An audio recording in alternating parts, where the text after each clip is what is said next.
I want to thank you again for coming to Metropolitan College of New York, for attending this graduate info session. I have a few notes here I'm going to run through a little bit, just some housekeeping type stuff. This is an event dedicated to helping graduate school seekers connect and network with industry leaders, hear why graduate education is a worthy investment, and learn more about the degrees that we offer here at MCNY. Together with City and State Magazine and New York nonprofit media, MCNY has been able to bring in some of New York City's top government, education, business, and political leaders to speak with all of you. This interview is being live streamed on City and State's website so that those who cannot attend have the opportunity to benefit from the information provided. On that note, I'd like to introduce our guest. Left, right? To my left is New York City Councilwoman, Councilmember Elizabeth Crowley. So welcome. Thank you. Pleasure to be here. So I'm going to ask for you guys to bear with me because I'm going to read a little bit from Elizabeth's bio here, and I don't want to miss anything because the information that I read on her bio was absolutely fantastic. So in 2008, you became the first woman and first Democrat elected to represent the 30th Council District. Yes. Okay. So you cover the Queens neighborhoods of Glendale, Maspeth, Middle Village, Ridgewood, Woodside, and Woodhaven. You have served on the chair of the Committee of Fire and Criminal Justice Services, which oversees the Fire Department, the Department of Correction, Department of Probation, Office of Emergency Management, Ali, I see you back there, Office of Emergency Management, and the Criminal Justice Coordinator's Office, and most recently, and there should be applause for this one, you were elected co-chair of the Council's Women's Caucus. I hear that's a lot of work. It has been a lot of work, but I'm enjoying my role. It's a privilege to serve the people of New York. I can't believe I've been in the City Council for over 6.5 years. I can't say I enjoy it every single day, but most days I have. I do love the job that I do. It's not an easy job. It's a difficult job. I'm lucky to have a dedicated staff and good colleagues who understand how New York City works. I want to first thank you for having me here at Metropolitan College of New York. It's a pleasure to be with you tonight, and so I look forward to these interview questions. The pleasure is all ours, trust me. Okay. So I'm going to keep going a little bit because it only gets better. So on top of all that, you also sit on the committees of Civil Service and Labor, Community Development, Cultural Affairs and Libraries, Mental Health, Developmental Disability, Alcoholism, Drug Abuse and Disability Services, and Women's Issues, which, by the way, we have a KSAC program. So, okay. You also have a bachelor's degree in restoration and a master's degree in city and regional planning. You joined the DC-9 International Union of Restorative Painters and Allied Trades after college. So, trade unions. It's an interesting transition into the City Council. Right. What got you there?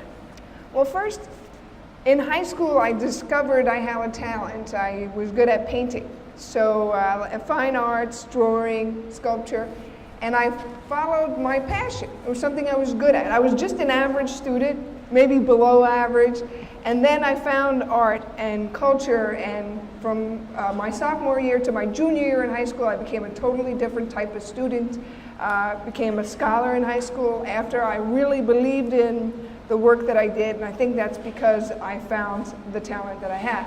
And, I come from a working class neighborhood in Queens while all my friends were picking college programs to study accounting, nursing, speech pathology. They said to me, you're going to study art, fine arts? What kind of job are you going to get? How are you going to support yourself? So it was unusual in the community that I grew up in because it wasn't like on the weekends we were running to the Metropolitan Museum of Art or the MoMA.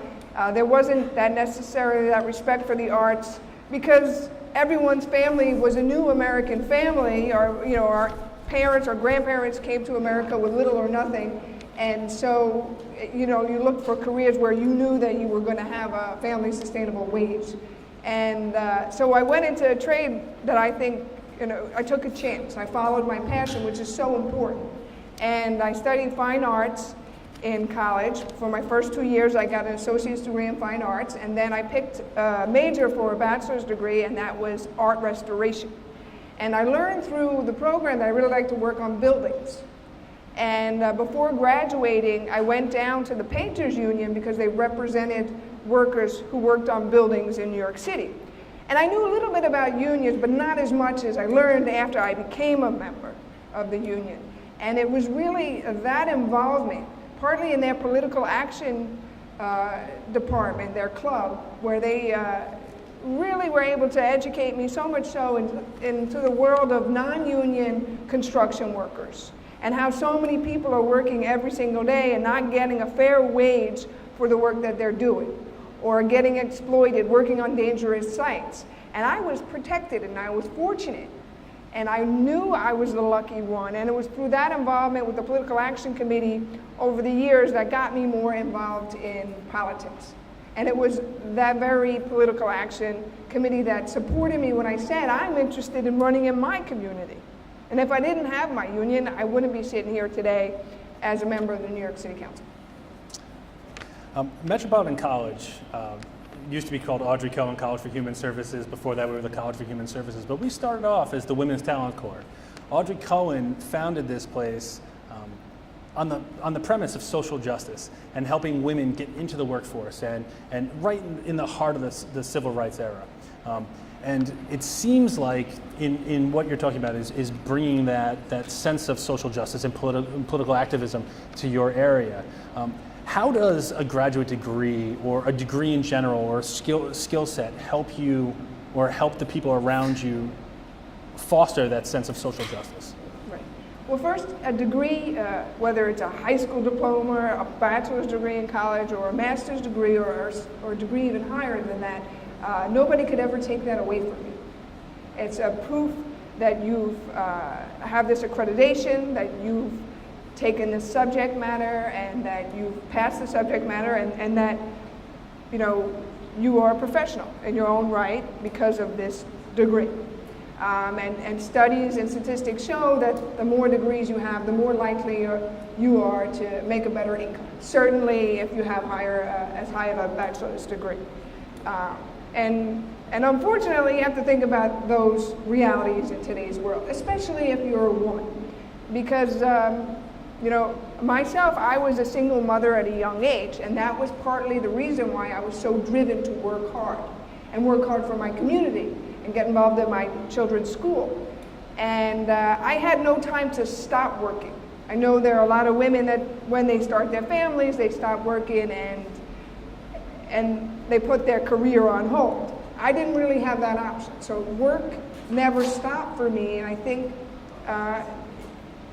whether you're staying in the workforce as a woman for 10 hours a week, 25 hours a week, it's important. Or whether if you're not working, continuing your education, it's important because then you become more employable. And you don't want to have to be dependent on anybody else in order to survive. And then, it's a tough city. And so the more education you have, the more training, the more employable you are. And it's more difficult for women because a lot of times we have to think about juggling family responsibilities. Speaking of employable, what degrees, what skill sets do you look for when you're looking to hire? Well, it depends on the job title. There are various different, I have about 7 people that work on my staff. And I look for a combination of education and experience. If it's somebody who is in my communications department, I would look to see that they would have some experience working with possibly a newspaper or some type of media outlet, because that's what we'd like to do as elected officials. We want to make sure that the people are aware of the services that we're offering. So it's important to get your message out there. If it's a chief of staff, I'm looking for somebody who's had management to help work with the rest of the team so that we're moving along to the agenda that's set in the office. So it's a combination of things. Education is certainly important. The higher the education somebody has, it's impressive. Work experience is also so very important. Well, to key in on that point for everyone in the audience, you can go to school full-time and work full-time while at MCNY. And all of our programs have some form of field experience, internship built into the programs, or that you can opt to do as part of the program. So that combination of education and work experience and experience in the field is built into our programs. They are all career-based programs that allow you to do both, so that when you step out, you have those experiences that employers are looking for.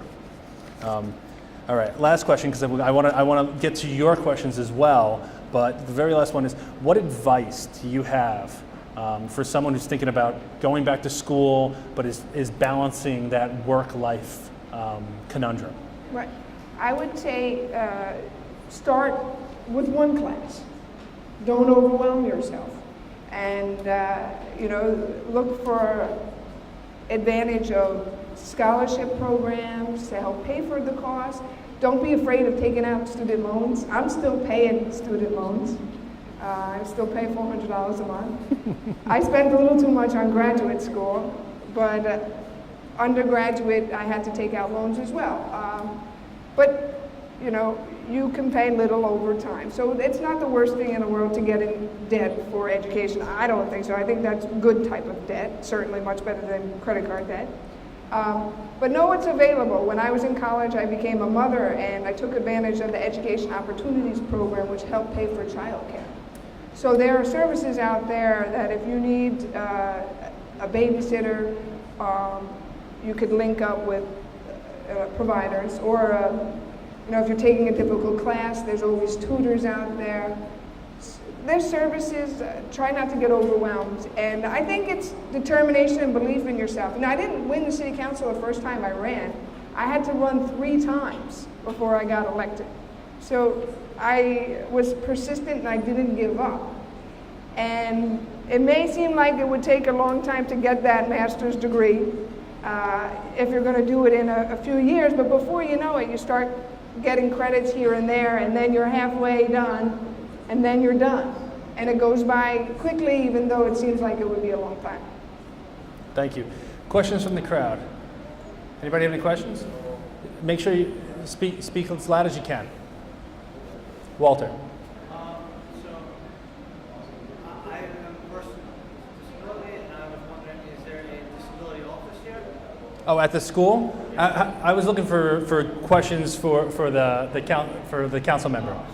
But the answer to your question very simply is we work with students with disabilities on a daily basis, and whatever you need, we can help you find the services. So questions? In the back. So with regards to disaster management, I'll take the instance of Hurricane Sandy. How much do we educate disaster management in that field right now? And have you had any experience working in individuals who have So the question is, how much experience have you had with people who have master's degrees in emergency and disaster management, especially when it comes to things like Hurricane Sandy and those things?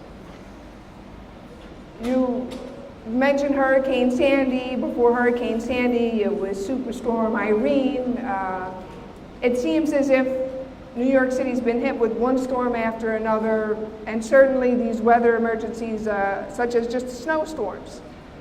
There aren't that many people I've come across. When it comes to various different city agencies who are handling disaster management, anytime there is a disaster, they look back and they say, we could have done this differently. We could have been more prepared in this way. And a lot of times it's uniforms that climb up. So it's usually when they're coming to speak before the council at a hearing.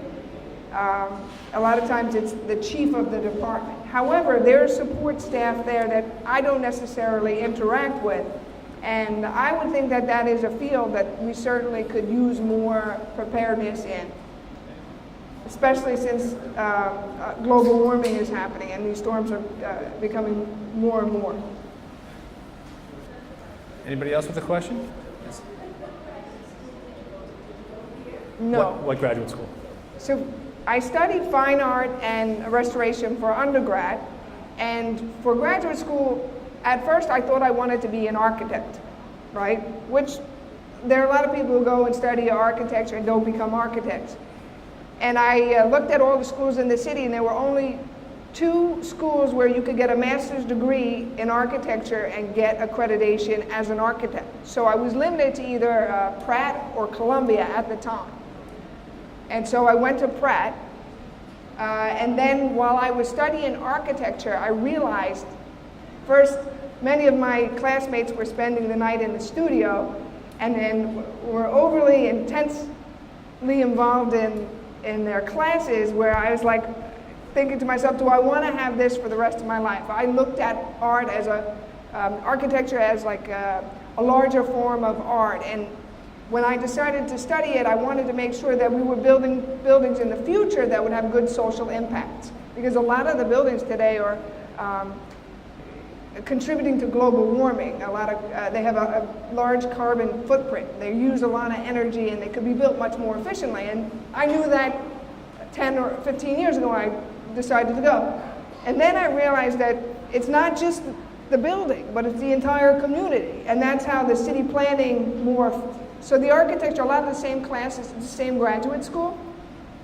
So then I went from, while now urban planning, there are many more schools that have it. You don't need the accreditation like architecture, but that was a reason I went to prep. But in hindsight, it was a very good school, and but I'm still paying for it. It's expensive. Okay, I think we have time for one more question. Walter? Sure.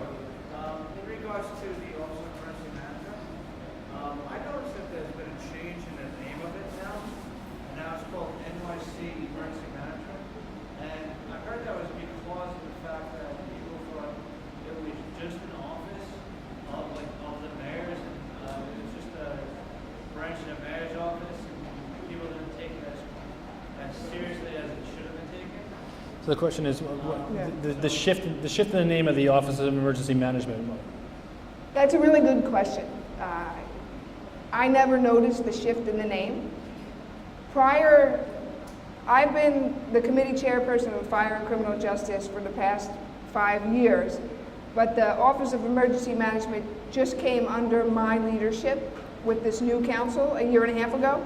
However, I could see how somebody would think that it's an office of the mayor rather than its own office, because it actually takes experts from other city agencies in times of great disaster and acts almost as if it's a wing of the mayor's office.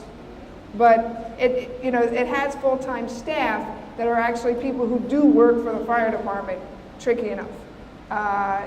They have, whether it's emergency medical service professionals or well-trained and experienced firefighters, they're still getting paid by the fire department, but they're stationed at OEM. And I believe the same is true for the Department of Health and some other city agencies. So it's sort of tricky. It is this one city agency under the administration of mayor, as every agency is, but it's not part of the mayor's office. And maybe at one time long ago it was, and I'm not sure. Well, I want to thank Councilwoman Crowley for her time, for her candor, for her advice. I feel that I definitely learned a lot, Yeah. and I hope you all did too. So please, everybody,